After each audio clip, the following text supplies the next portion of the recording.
Hello, James. It's Hello, Sarah. it's really lovely to be able to spend just a few moments with you, just talking about life and getting to know you a little bit better as well.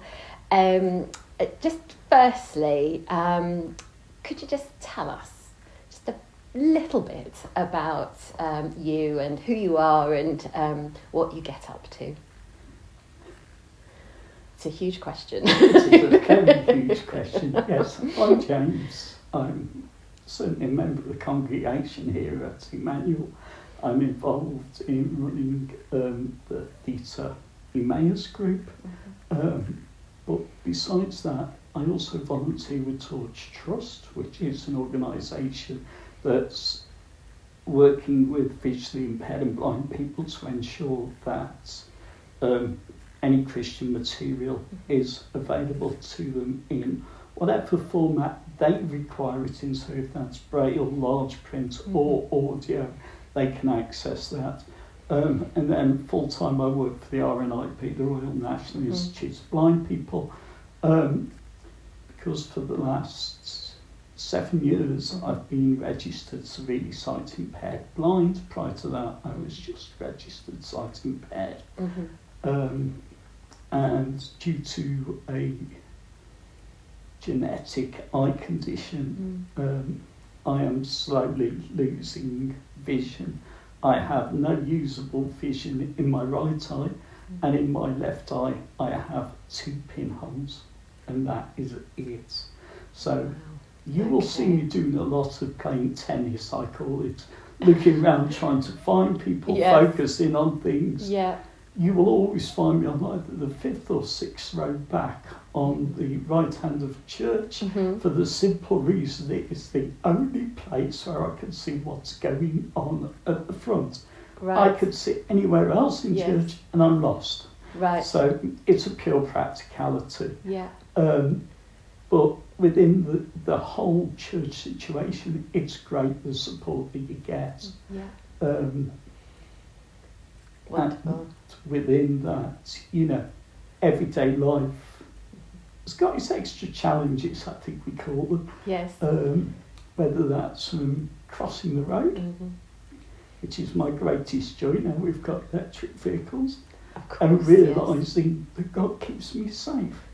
And that as I step out in faith that I'm being kept safe, knowing that He's there. Yes, I listen out for cars, but certain ones you can't hear.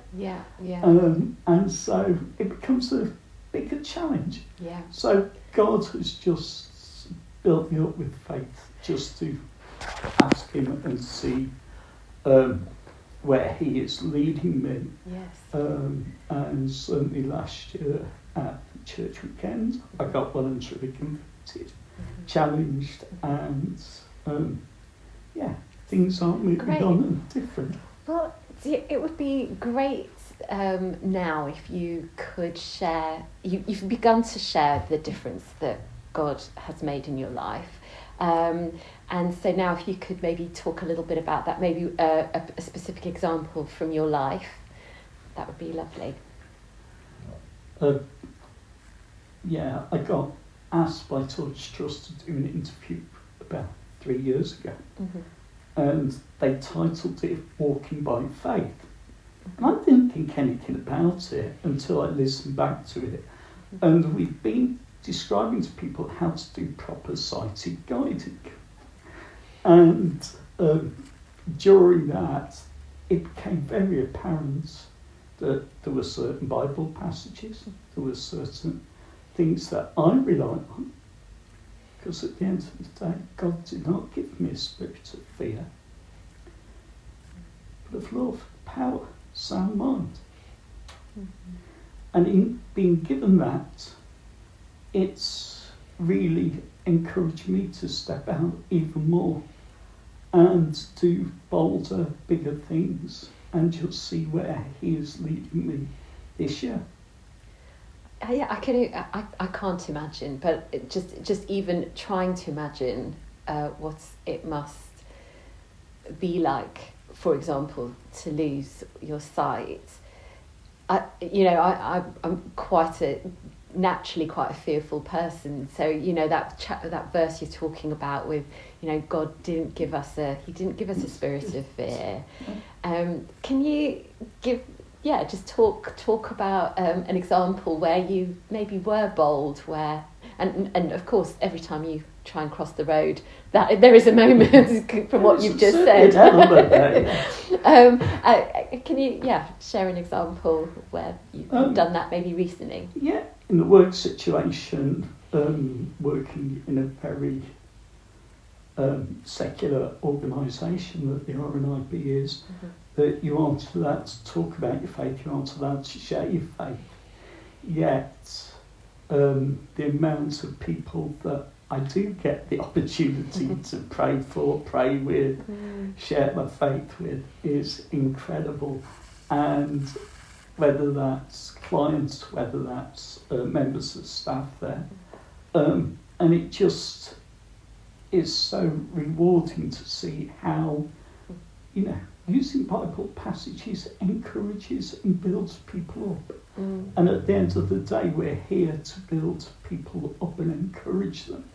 And if they're going through those fearful steps of sight loss, the first thing is to just reassure them that there is hope at the end of the journey, and they can overcome the fears that they've got. And it's, you know, amazing to see how God uses those opportunities. Absolutely. I'm so intrigued. I'm going to have to ask that you said, oh, well, we're not allowed to talk about our faith, but these experiences, these situations just come up. Talk more about maybe something that springs to mind where it just happened, and I think it happened one Wednesday morning at 9:30. We'd just done refresher safeguarding training. So you're sitting there waiting to have to kick in suicide response and all the rest of safeguarding that we get to deal with. And my very next call was a gentleman. He'd served in the British forces. He was suffering with severe PTSD from experiences that he'd gone through. And due to sight loss, he was really struggling.